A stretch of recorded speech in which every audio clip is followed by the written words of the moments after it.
व्यवसायी मुंडरे पड़ा चढ़क चिंतार प्राय 1000 अधिक व्यवसायी थैथान सरकार को गुहारि कर कटक मंगुली संबलपुर 55 नंबर जातीय राजपथ में अणओसारिया रास्ता व्यापक दुर्घटना घटी लोक क्षयक्षति होती रास्ता प्रशस्तीकरण निष्पत्ति नहीं सरकार या चिंतार पड़ती रास्ता कड़े व्यवसाय करुवा व्यवसायी कटक 14 देखा रिपोर्ट। पूर्वर ओडिशार परिचय कहले जगन्नाथ धाम और कटक 14 रे थिबा ओटीएम कहले लोके बुझी जाउथिले किंतु एबे सही ओटीएम पड़ी रहिछि जराजीर्ण अवस्था रे। एहा सहित स्थानीय अंचल रे थिबा समस्त कारखाना एबे बंद होई पड़िछि। तेबे 14 अंचल रे थिबा ओटीएम बाजार कलिंग बाजार मुंडपाल बाजार रे प्राय पाखापाखी 1000 रु अधिक व्यवसाय दुकान रहिछि।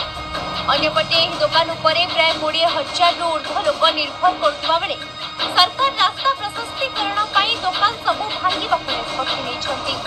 एहा सुनी व्यवसायी और तांको परिवार लोके हताश होई पड़िथिबा बेले परिवार प्रतिपोषण को नै चिंता रे अछंती व्यवसायी।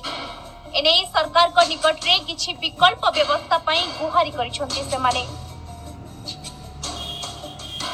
पुणी आम शुणुचु सरकार पुणी आम बजार भांगे सर बजार भांगे आम करने किसी ना एवं जहाँ सरकार जो भाई चिन्ह दिखाई से बेकार हवा छड़ा उपाय ना।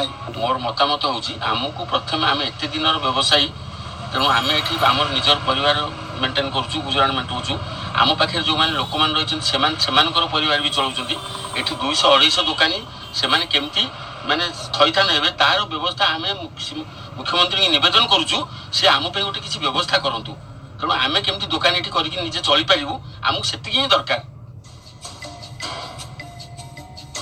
अन्यपटे चौद्वार को शिल्प नगरी भावे गढ़ी तोलिबार स्वप्न देखिथिबा प्रवाद पुरुष बाबू आउ नाहांती हजि जाइछि तांको स्वप्न। ओटीएम रे काम करुथबा 4000 रु अधिक श्रमिक निज बेउसा हराइथिबा बेले मसाणी पालटिबाकू जाउछि चौद्वार। बर्तमान कौन करा जीवा बर्तमान तो सरकार को बारंबार अनुरोध करा जाउछि आ बर्तमान एनएचए तरफ बर्तमान माइक आसवादी यंत्र सह प्रचार करा जाउछि जे 30 तारीख भीतर बाजार भंगा जीवो एवं बर्तमान 20 वर्ष होला चौद्वार ओटीएम बंद लिब्रा कार्पेट बंद टीपीएम मिल बंद सर्वस्व जिनस बंद तथा सांकु जहाँ बर्तमान 1000 खंड व्यवसायी बर्तमान 3 टाक बाजार रे पेट पोषण करुले निज जीविका निर्वाह करुले जो भांग आम तो 14 अविका दीर्घ 16-17 वर्ष है ओटीएम बंद हो पड़ी बल्लारपुर पेटी फैक्ट्री बंद अच्छी चौदार प्राय शीर्ण अवस्था प्राय अच्छी यदि सरकार आमको विकल्प व्यवस्था करी भांगिले आमर किसी ऑब्जेक्शन नहीं।